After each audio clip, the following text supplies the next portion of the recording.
আর যে সমস্যাটা হয়েছিল সেটা ভালো হয়ে গেছে? একদম ছেলে আমার সুস্থ। কি মায়ের নাম করি? মায়ের নাম করে যখন খেচুড়ি হতো না তখন মায়ের নাম করতে আমার দপ করে বন্ধ হয়ে যেত। আচ্ছা, এখন ছেলে আমার সুস্থ। এই কি প্রথমবার না কবার এলেন? তিনবার এসছে। তিনবার নিয়ে তিনবার এসছে। মোটামুটি সমস্যা এখন মিটে গেছে অনেক? হ্যাঁ, আমার মিটে গেছে, অনেক সুস্থ অনেক। কৃষ্ণকালী মা আছে তাহলে? মা আছে, আমি বলছি মা আছে, মা আছে। যদি না সত্যি হয়, যতই তুমি কাপড় দিয়ে পড়ো না কেন, সেটা কিন্তু সত্য নয়। যতবার ওদের মুরগি কাটতেন ওই পাথরের শিলাটার মধ্যে, ততবারই বলতেন হরে কৃষ্ণ হরে কৃষ্ণ। আমি খুব দুরন্ত, খুব শখ করতে, আমাকে কেউ বেঁধে রাখতে পারতো না। আমি সত্যি, আমি হয়তো আমার জন্ম হয়তো গরিব ঘরে হয়েছে, কিন্তু আমি খুব আদরে নিয়েছিলাম। তোমার যদি ভক্তি থাকে তুমি বাসি কাপড়ও ফুল খেতে পারবে। তোমার যদি জয় কৃষ্ণকালী মায়ের জয়। আজ 29শে মার্চ শনিবার। ভাবলাম আজকে মায়ের মন্দির যাই, দর্শন করি এবং আপনাদেরকেও দর্শন করাই। আজকে এই ভিড়ের দিনটা আমি কেন বেছে নিলাম, এটা আপনাদেরকে দেখতে হবে যে আজকের পরিস্থিতি কেমন হয়। এটা মন্দিরের সামনে একটি পার্কিং, এছাড়াও রয়েছে আরও 3টি এরকমই বড় বড় পার্কিং। এই মন্দিরে যেমন হাজার হাজার ভক্ত আসেন, তেমনি হাজার হাজার মানুষও এই মন্দিরকে কেন্দ্র করে দুমুঠো অন্ন রোজগার করছেন।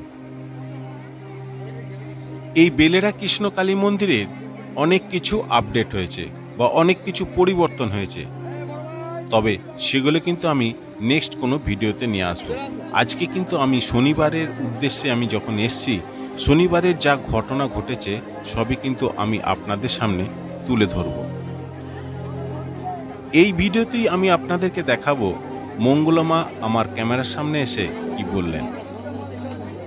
এখানে একটা কথা বলে রাখি, অনেকেই বলে থাকেন যে দাদা আমরা ভিডিও করতে গেলে ভিডিও করতে দেয়া হয় না, এটা ঠিক না ভুল? আমি বলবো যদি ভিডিও করতে না দেয়া হয়ে থাকে সেটা একদমই মিথ্যা কথা নয়। তার কারণ হচ্ছে আপনি কখনোই ভিডিওটা লুকিয়ে লুকিয়ে করবেন না। আমি ডাইরেক্ট মঙ্গলামার সঙ্গে কথা বলবেন, মঙ্গলামা আপনাকে সেই সুযোগ দেবে এবং একটা সময় আসবে যখন আপনি সেই ভিডিওটা রেকর্ডিং করতে পারবেন। চৈত্র মাসের মাঝামাঝি বেলা 11টা, আপনারা বুঝতেই পাচ্ছেন সূর্যের তাপ কি হারে বেড়েছে, কিন্তু মানুষের ধৈর্যের বাঁধ কিন্তু এখনো পর্যন্ত ভাঙছে না। অগাধ বিশ্বাস আর ভক্তি রয়ে গেছে এখনো এই প্রতিটি ভক্তের মধ্যে। আগের দিন রাত কিংবা ভোর 4টে থেকে, যখন থেকেই বলুন না কেন, এই মানুষগুলো কিন্তু তখন থেকে প্রতীক্ষা করছে যে কৃষ্ণকালী মায়ের মুখ কখন দর্শন করব। কৃষ্ণকালী মায়ের মন্দিরে প্রায়ই দেখা যায় ভোগ বিতরণ করতে। আর এই ভোগ বিতরণটা কিভাবে হয়? অনেক ভক্ত থাকেন যারা মাকে ভোগ প্রদান করে থাকেন, আর সেই ভোগ রন্ধন করেই ভক্তদের মাঝে বিলিয়ে দেওয়া হয়। আমি ভক্তদের উদ্দেশ্যে একটি কথা বলি, আপনারা যারা অসুস্থ মানুষ, বয়স্ক মানুষ এবং বাচ্চা সঙ্গে করে নিয়ে আসতে চাইছেন মায়ের মন্দিরেতে, এই গরমকালে শনি মঙ্গলবার আপনারা আনবেন না, কারণ বিপদ হতে বলা যায় না। এতটাই রোদের গরম বা তাপ, কি হতে কি হয়ে যাবে তখন আপনারা নিজেরাই নিজেকে বিশ্বাস করতে পারবেন না। তাই আমি আপনাদের কাছে করজোরে অনুরোধ করব যে আপনারা বাড়ির যে কোনো এক সুস্থ ব্যক্তি আপনারা মায়ের মন্দিরে এসে মাকে পুজো দিয়ে যান, মাকে দর্শন করে যান, মায়ের কাছ থেকে পুষ্প ফল নিয়ে যান বাড়ির অসুস্থ যে আছে তার জন্য। কখনোই সেই অসুস্থ বা বাচ্চা বয়স্ক মানুষটাকে এই মন্দিরে এই গরমেতে আর এই শনি মঙ্গলবারেতে যেন আনবেন না। দীর্ঘ 3 ঘন্টা অপেক্ষা করার পর আমি মঙ্গলা মায়ের কাছে আসতে পারলাম এবং আমার ক্যামেরার সামনে মাকে কিছু বলতে শোনা গেল, আর সেটাই আমি আজ আপনাদেরকে দর্শন করাবো। জিজ্ঞাসা করছেন জবা ফুল খাওয়ার কোনো পালন নেই, কোনো পালন নেই, কিন্তু কেউ দুবার টিসুল নেবে না। এবার জবা ফুল খাওয়ার জন্য কোনো পালন নেই, ঠিক আছে? মায়ের নাম করে খাবে। অনেকে বলে না বাসি কাপড়ে খাবো না সত্যি কাপড় খাবো। মনটাই যদি না সত্যি হয়, যতই তুমি কাপড় দিয়ে পড়ো না কেন, সেটা কিন্তু সত্য নয়। আর বাসি কাপড় থেকেও, বাসি কাপড় সবাই চুপ করো, বাসি কাপড় থেকেও যদি আমি ভক্তি থাকে সেই কাপড়টা বাসি থাকে। বুঝতে পেরেছি? যখন পরমাংশ দেবে, পরমাংশদেব সবাই জানেন যে উনি এই গোপনাকে টানতেন, তখন নরেনকে তো বেশি ভালোবাসতেন। পরমাংশদেব শুধু একজনাকেই সৃষ্টি করেছিলেন, সেটা হচ্ছে স্বামী বিবেকানন্দ। যখন উনি শিষ্যগুলো বলতে তাকে বলেন, আচ্ছা মাছ মাংস ডিম খেয়ে তোমার হুকুটা কেন গুরু কেন টানবে? হ্যাঁ, তুমি নিরামিষ বুঝি? হে হে গুরুদেব, পরমহংসদেবকে বলছেন। তখন পরমহংসদেব বলছেন, ওরে যে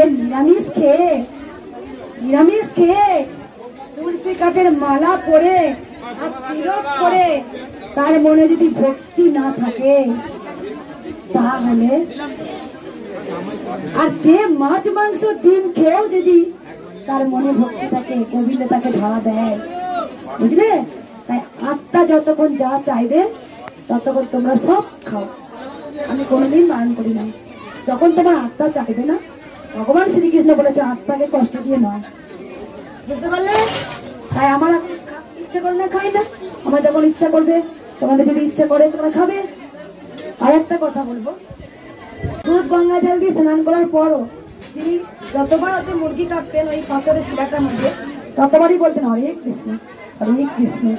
তাহলে বারবার ভগবানের সঙ্গে লিঙ্ক থাকে, ছেড়ো না, লিঙ্ক তো ছেড়ো না।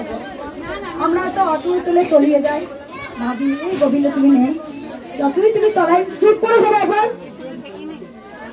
সবাই চুপ করে একটু, যতই তোমরা অতল তলে তলিয়ে যাও না কেন, তবু তোমরা গোবিন্দর হাত ছেড়ো না, ঠিক আছে? দেখো এই কাপড়টা টিস্যুটার মধ্যে আমি কাপড়টা আটকানো অনেকদিন অনেক কোয়েশ্চেন করেছিলাম। দেখো তাতে কাজ হচ্ছে না, একদম এক সপ্তাহ ওপর বেঁধেছি। কেন বেঁধেছি বলতো? আমার ভক্তদের গায়ে লেগে যাচ্ছিল, তারপর আমারও চোখে 2-3 বার লেগে গিয়েছিল। কারণ যার শক্তিতে মাটি খুঁড়েও বেরোবে, মা হচ্ছে ব্রহ্মময়ী, মা দয়াময়ী, মা কৃপাময়ী, তাকে শক্তিকে বেঁধে রাখা যায় না। প্রথমত। দ্বিতীয়ত বলেছিলাম আমি 3টে ব্রাহ্মণ দেখলাম, 3টে ব্রাহ্মণ, 3জন ব্রাহ্মণ দেখেছেন। এক হচ্ছে, এত চিৎকার কেন?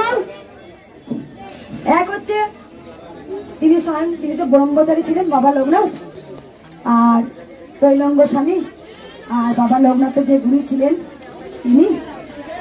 তা আমরা একটুকু দেখেছি, কিছু মনে করবেন না যেন, মানে যারা বিধি নিষেধ বেশি মানে, যারা অনেক কিছু বলেন যে এইগুলো, এই নিয়ম, এই আচার, এই বিধি। তাই বাবা লোকনাথ বলেছেন, আমি এত হিমালয় পর্বত সব কিছু ঘুরে মাত্র আমি 3জন ব্রাহ্মণকে দেখলাম।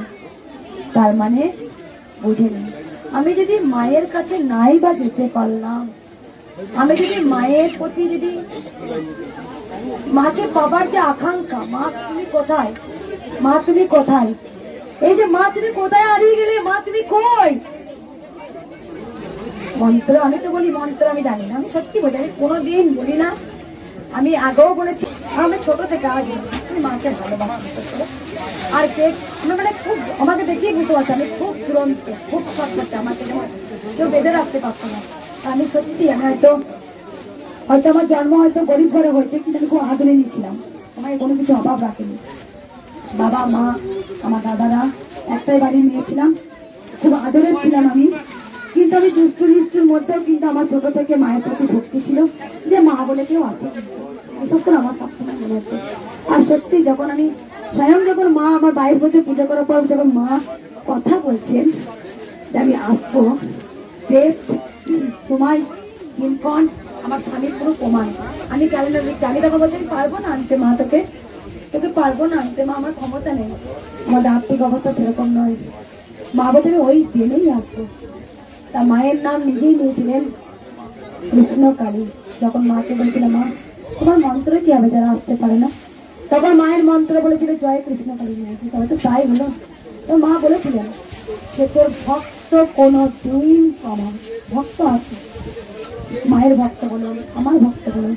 এই যে আমি 2 দিন 3 ছোঁয়াইনি, রাগ করে পায়েসে হাড়ি ভাড়ি ভক্ত যখন বলেছিলাম তোরা মাকে আসবি, প্রণাম করবি, যা দিবি দক্ষিণা দিবি, না দিবি তোরা প্রণাম করে দিবি। কেউ তো যায়নি, সবাই কিন্তু দাঁড়িয়েছিল, একবার মঙ্গলা মা আসবে, একবার দেখবে। সবাই আমাকে জড়িয়ে ধরতে চায়, ভালোবাসতে চায়, কেন চায় না? কে এমন এলো, কার ঘরে এলো, যার হাত দিয়ে আমরা এত উপকার কেন পাচ্ছি? জয় কৃষ্ণকালী মায়ের জয় মন্ত্র জপ করে কেন আমরা সুস্থ হচ্ছি? তাই সবই মায়ের লীলা। কিন্তু মাকে আমি জানি গোবিন্দ কিসে সন্তুষ্ট, গোবিন্দ হচ্ছে ভক্তিতে। তোমার যদি ভক্তি থাকে তুমি বাসি কাপড়ও ফুল খেতে পারবে, তোমার যদি ভক্তি থাকে তুমি অনেক আজকের মতো এটুকুই, আবার দেখা হবে নেক্সট কোনো ভিডিওতে। তাহলে চলুন একসঙ্গে বলি জয় কৃষ্ণকালী মায়ের জয়।